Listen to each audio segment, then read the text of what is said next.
Eu me chamo Marcos, como profissão eu sou médico veterinário e Deus me deu uma missão de escrever livros psicografados.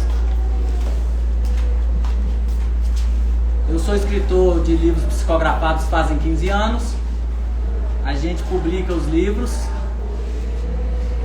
faz doações, eles estão à venda na Amazon, nas lojas americanas e aqui no Centro Espírita, no SEC também. Eles estão na biblioteca para doar, para emprestar, para vender, porque tem livro para vender também para ajudar o Centro Espírita. O meu mentor, ele se chama Lucas. Ele participa dos trabalhos da casa. E antes de eu escrever os livros, eu compunha muitas músicas. Eu sou compositor, eu sou cantor. E as minhas músicas sempre foram muito diferentes. Eu já fui para São Paulo, gravei disco, mas os empresários achavam as minhas músicas diferentes. São músicas que falam de um mundo que as pessoas aqui da terra talvez não consigam alcançar com muita facilidade. Depois que eu comecei a escrever, eu entendi que o que eu escrevia nos livros era o que as músicas falavam, desde lá de trás. Porque quando eu fazia as músicas, eu não sabia que eu era ajudado. Eu sabia que eu era ajudado, mas não sabia por quem. Hoje eu sei. O Lucas Evangelista, ele fez uma música comigo há muitos anos atrás, que vai ser o tema da nossa palestra hoje. A palestra, o tema é O Troféu de um Sonhador, a Vida Após a Morte. E essa música se chama O Troféu de um Sonhador. Hoje eu sei que quando eu escrevi essa música, eu fui ajudado pelo Lucas Evangelista. A música se chama O Troféu de um Sonhador. Prestem bastante atenção nessa letra, gente. Sentado na beira da porta, estava com impavidez. Era um velho muito simples, da cor que a vida lhe fez. Então perguntei pelo tempo, se não lhe dava desafeto de estar no fim da estrada, a morte rondar por perto.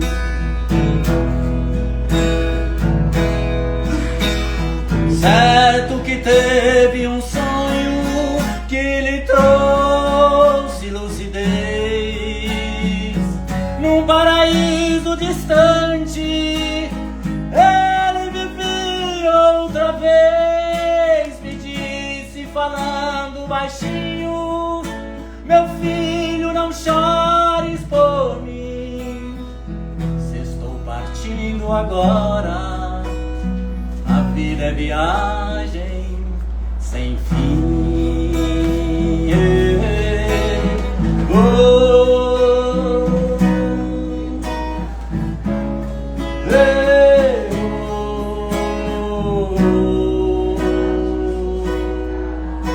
O velho com semblante simples me olhou como um professor, mostrou as suas rugas, o troféu de um sonhador. Disse que no fim da estrada vem a paz interior, e na hora da partida vem a luz do Salvador. Certo que teve um sonho que lhe trouxe lucidez. Num paraíso distante ele vivia outra vez. Me disse falando baixinho: meu filho, não chore por mim, se estou partindo agora. A vida é viagem sem fim. sentindo agora. A vida é viagem sem fim.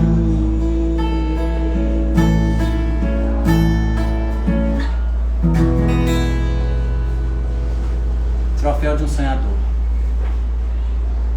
Esse velho que ganhou essa sabedoria na hora da morte, ele era um homem bom.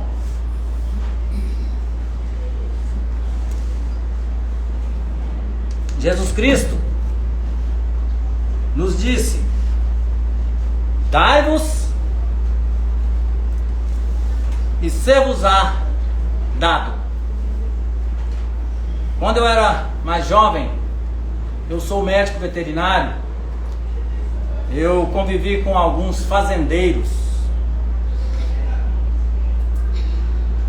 Certa vez um fazendeiro comprou uma fazenda que tinha na beira do rio um rancho com uma mãe e 3 filhos deficientes. Ela morava lá há dezenas de anos.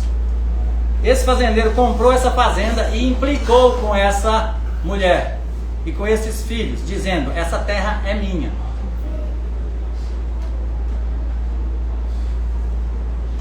Ele queria tirar eles de lá. Entrou na justiça, deu o dinheiro para o juiz da cidade e o juiz autorizou ele a tirar eles de lá. Esse fazendeiro mandou o tratorista passar um trator em cima do rancho.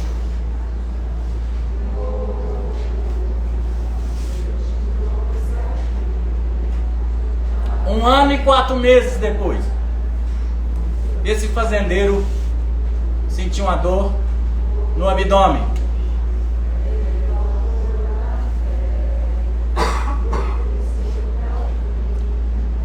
Ele foi para o hospital, ele estava com um câncer muito agressivo no pâncreas. Ele virou para o médico e disse: doutor, eu tenho 3 fazendas, se o senhor me salvar, eu dou uma fazenda para o senhor. Por favor, doutor, eu preciso que o senhor me salve, porque eu não posso morrer.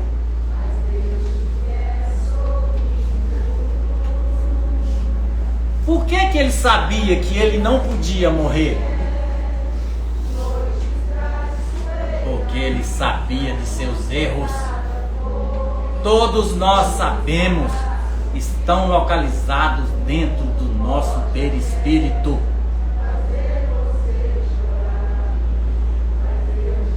Já um homem bom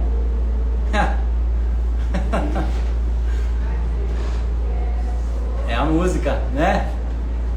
Eu tive um sonho que no outro lugar eu vou viver muito melhor, porque ele construiu aquela estrada. O nosso espírito, ele é moldado pelas nossas ações.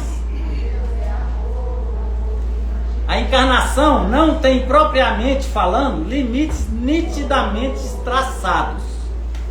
Se entende por isso o envoltório que constitui o corpo do espírito, já que a materialidade desse envoltório diminui à medida que o espírito se fluidifica. Em certos mundos mais avançados do que a Terra, ele já é menos compacto, menos pesado e menos grosseiro, e por consequente menos sujeito às vicissitudes. Num grau mais elevado é diáfano e quase fluídico. Por quê? Quando você vai evoluindo, você vai perdendo a materialidade. Por isso uma pessoa boa na hora da morte não tem medo da morte. O contrário desse fazendeiro que falou: doutor, eu não posso morrer. Ele sabia o que ia acontecer com ele, mesmo ele acreditando muito, mesmo ele comprando uma parte do céu com o dinheiro dele. Não. Ele sabia.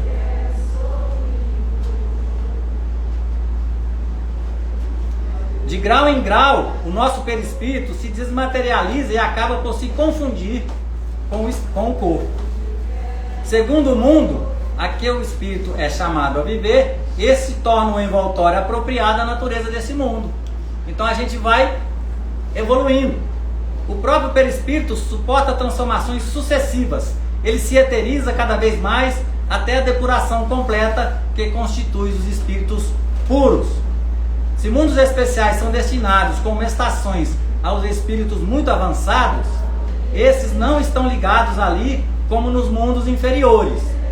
O estado de desligamento em que se encontram lhes permite se transportarem por toda parte em que os chamam as missões que lhes são confiadas.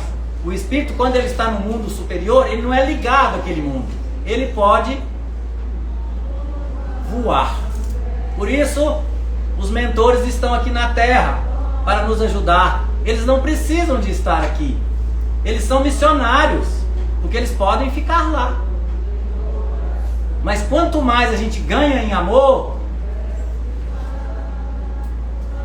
menos a gente consegue abandonar. Eles vêm aqui nos ajudar por causa do amor que está presente no coração deles.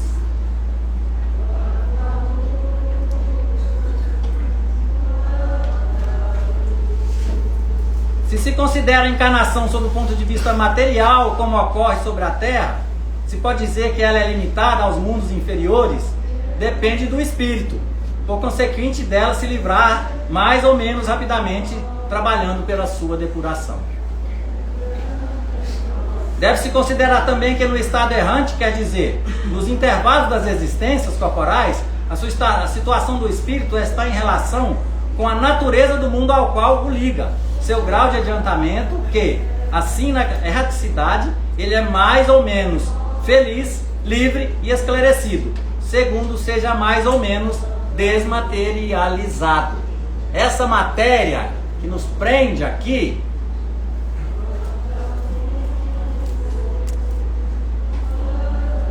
ela nos chama à evolução. Por isso, quando há um erro muito grande, a gente entristece, porque a gente sabe que a gente vai ter que consertar esse erro através do perdão, do amor e do carinho. O Lucas Evangelista escreveu uma psicografia para me ler para vocês aqui hoje. Mas antes ele me pediu para falar um pouquinho das palavras de Jesus sobre as nossas ações. O Lucas vai nos contar por que ele é o que ele é hoje e onde ele está. Ele cita sempre Jesus aqui no evangelho dele, de Lucas, porque não há árvore boa que dê maus frutos, e nem há árvore má que dê bons frutos. Não se mistura, porque cada árvore se conhece pelo seu próprio fruto, pois não se colhem figos dos espinheiros, e nem se vindimam uvas dos abrolhos. O homem bom, do bom tesouro do seu coração tira o bem, e o homem mau, do mau tesouro do seu coração tira o mal, porque da abundância do seu coração fala a boca. Não se misturem com os maus. Toda vez eu digo a essa plateia, não se misturem com os maus. Nós estamos aqui procurando Jesus Cristo, nós estamos procurando aqui ajuda espiritual. Então nós devemos ter amor nos nossos corações. O amor não nos deixa ser maus. E por que me chamais Senhor, Senhor, e não fazeis o que eu digo? Qualquer que venha a mim e ouve as minhas palavras e as observa, eu vos mostrarei quem é semelhante. É semelhante ao homem que edificou uma casa e cavou, e abriu bem fundo, e pôs os alicerces sobre a rocha. e vindo a enchente, bateu com ímpeto a corrente naquela casa, e não a pôde abalar, porque ela estava fundada sobre a rocha. Mas o que ouve e não pratica é semelhante ao homem que edificou uma casa sobre a terra, sobre a areia, sem alicerces, no qual bateu com ímpeto a corrente, e logo caiu, e foi grande a ruína daquela casa. A fortuna daquele fazendeiro era uma casa na areia. 1 ano e 4 meses depois que ele passou o trator em cima do rancho da senhora, que cuidava de 3 filhos deficientes, ele sentiu a resposta. Ele fundou uma casa, ele tinha 3 fazendas, ele fundou uma casa na areia, a casa ruiu. Que médico queria salvá-lo?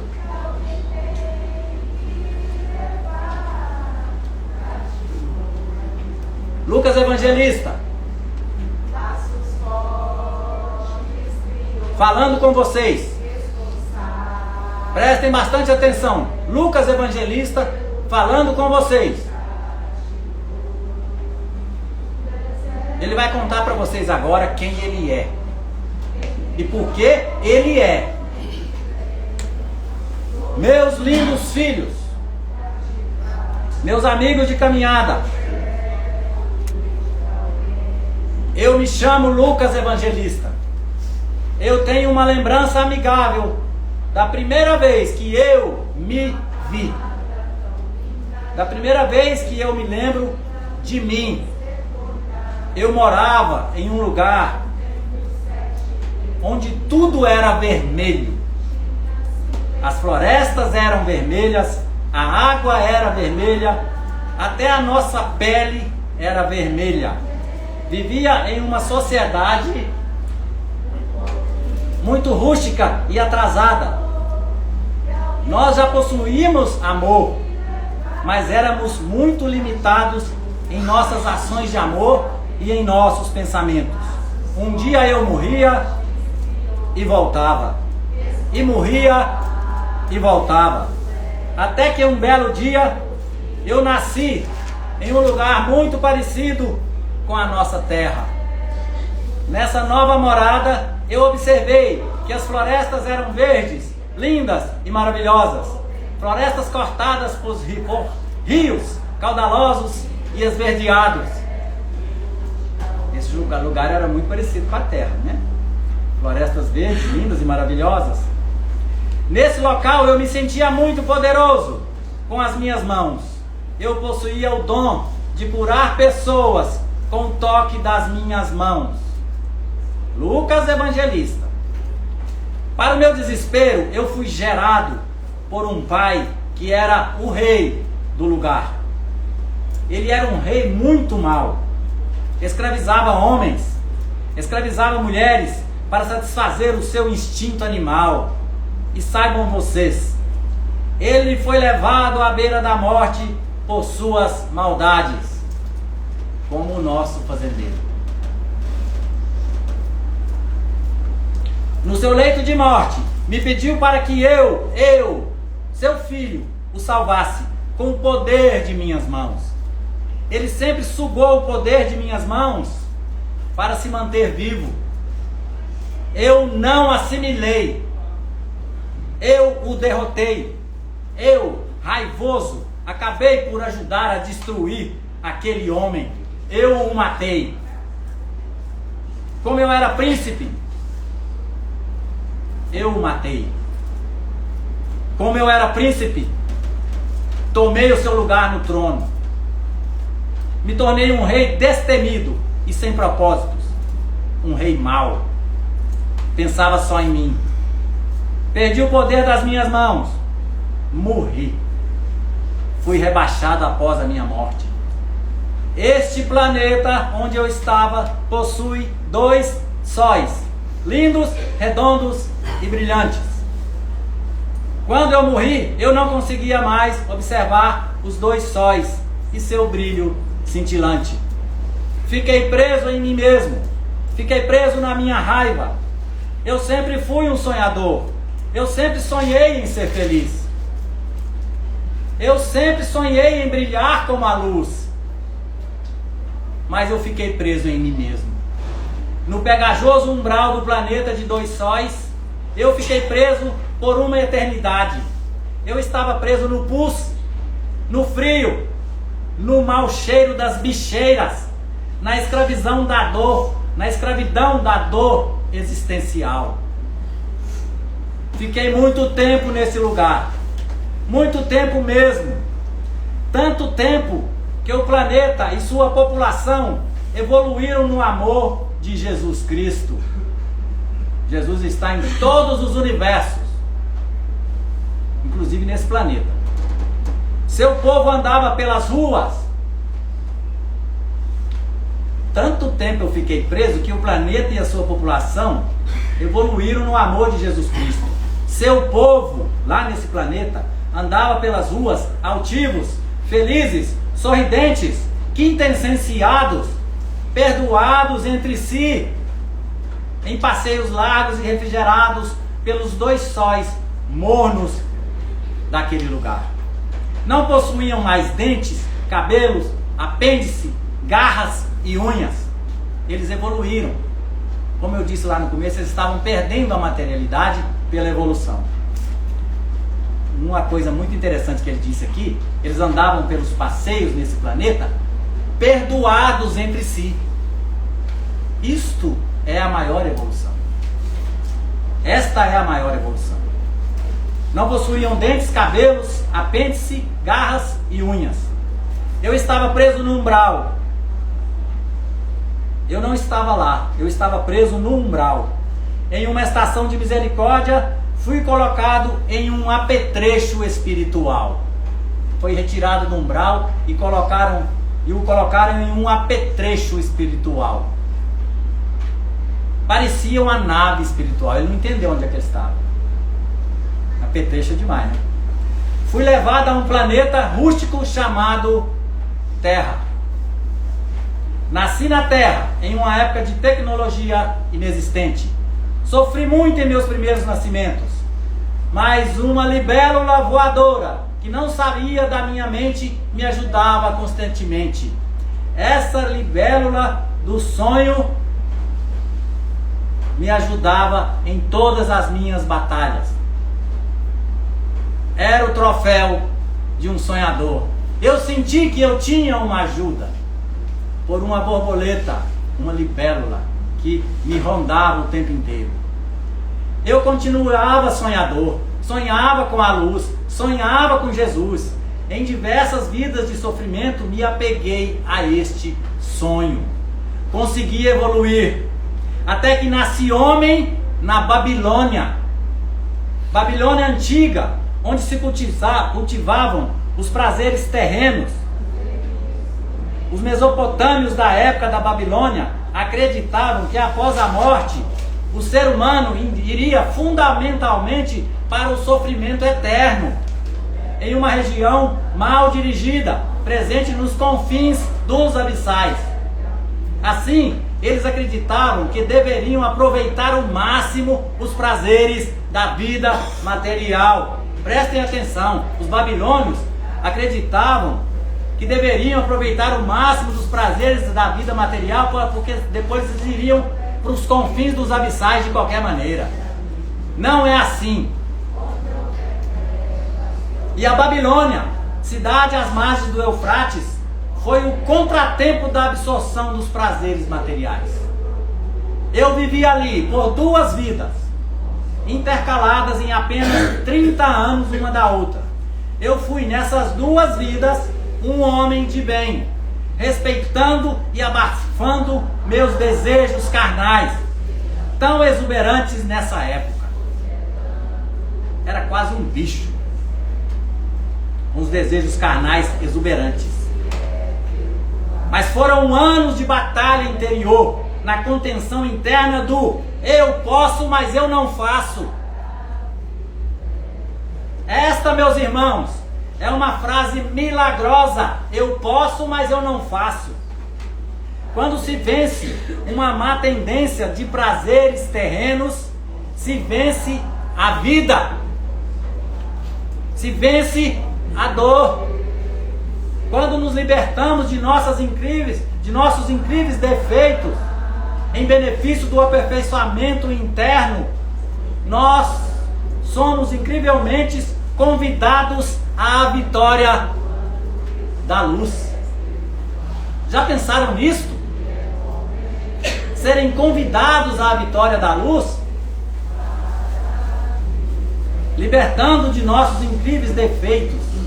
Incríveis defeitos. Eu pensei, refleti, vivi, fui vilipendiado pelos amigos que não entendiam a minha opção de não participar das orgias e das festas pagãs. Eu não ia com eles. Atitudes que, adquiridas às custas de muita luta interna, autorizaram por mérito o meu posterior nascimento em uma época muito especial para a humanidade, a época da vinda de um ser crístico para uma visita de amor a seus filhos da terra. Era a época do nascimento, vida, morte e ressurreição de Jesus Cristo de Nazaré. Tudo tem um propósito, tudo. Quando vocês pensarem em dizer, não era para ser comigo, não digam, tudo tem um propósito. Eu nasci em Antioquia, na Síria, no ano 7 da era cristã.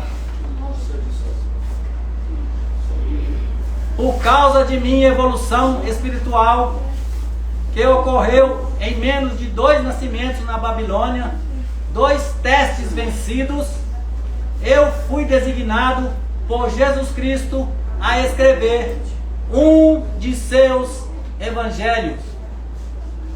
Por causa de minha evolução espiritual, que ocorreu em meus 2 nascimentos na Babilônia, 2 testes vencidos, eu fui designado por Jesus Cristo a escrever um de seus evangelhos. Eu nasci em Antioquia, na Síria, no ano 7 da era cristã. Eu fui designado, eu fiz, escrevi e espalhei a verdade de Jesus. Eu tive clareza, paciência e determinação. Lucas evangelista falando. Eu sou um sonhador. Como Lucas, o lucano de Antioquia, eu faleci com 84 anos, bem vividos de amor a Jesus Cristo. Mais quintessenciada da terra. Resido em nosso lar. Daqui eu coordeno com bravura a sobrevivência na terra dos desígnios de Mestre Jesus, suas palavras e seus ensinamentos. Convido a todos vocês a sonharem como eu sonhei, a amarem como eu amei, a persistirem como eu persisti. Jesus Cristo nos dirige quando nos dirigimos a Ele. Ele me dirigia a Ele. Eu me dirigia a Ele. Por isso fui escolhido para os evangelhos. Por isso fiz essa psicografia dirigida a vocês. Meus irmãos, para terminar, eu quero explicar para vocês como se chama o planeta onde vivi, onde possui 2 sóis. Esse planeta se chama, ele está lá até hoje, na constelação do Carneiro. Ele se chama Planeta Azul Zero, P-A-Z, Paz. Planeta Azul Zero, no sistema de Capela. Filhos, não deixem Jesus Cristo desaparecer no coração de vocês. Eu amo vocês. Todos os anjos amam vocês. Não deixem que as trevas façam Jesus Cristo desaparecer no coração de vocês.